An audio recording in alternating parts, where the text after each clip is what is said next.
আর উৎসব তো সবারই, এর জন্য যে আমরাও তো উৎসবে অ্যাটেন্ড করি। দ্রব্যমূল্যের তো ঊর্ধ্বগতি, এটা তো আমরা সবাই জানি। মানে কিন্তু কালেকশন ভালো, এবার ঈদে আবার বেচা কিনাও ভালো, কালেকশন ভালো, ঘুরতেছি যে ভালো লাগতেছে, মানে ভ্যারাইটিস রকম কালেকশন আছে। এর জন্য বাচ্চাকে নিয়ে আসা যে আচ্ছা দেখি। আর উৎসব তো সবারই, এর জন্য যে আমরাও তো উৎসবে অ্যাটেন্ড করি। আচ্ছা দেখি, বাচ্চাকে একটু টুকটাক কিনে দিলাম, এর জন্যই আসা, ঘুরতেছি, মার্কেট করতেছি এর জন্য। কেমন আছেন ভাই? ভালো। বেচা বিক্রি কেমন চলছে? খুব একটা ভালো না আমাদের বিজনেসটা।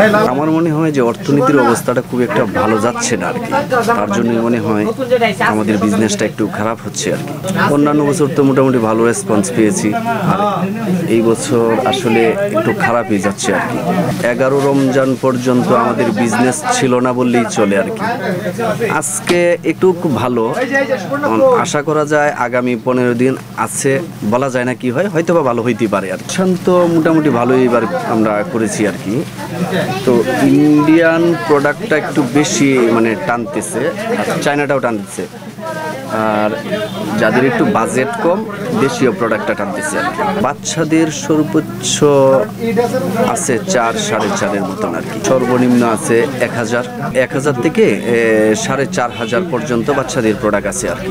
বড়দের আছে ইন্ডিয়ান কিছু 3 পিস আছে ক্যাটালগের, এইগুলো আসলে 5-5.5 মধ্যে আছে আর কি আমাদের।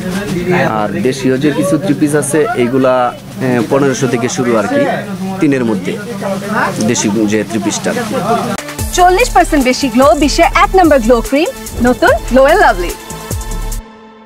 ছেলেদের আছে পাঞ্জাবি আছে, প্যান্ট আছে, শার্ট আছে, টি শার্ট, পোলো শার্ট সবই আছে। রমজানে দেখা যাচ্ছে যে সিকোয়েন্স পাঞ্জাবিটা একটু বেশি টানতেছে।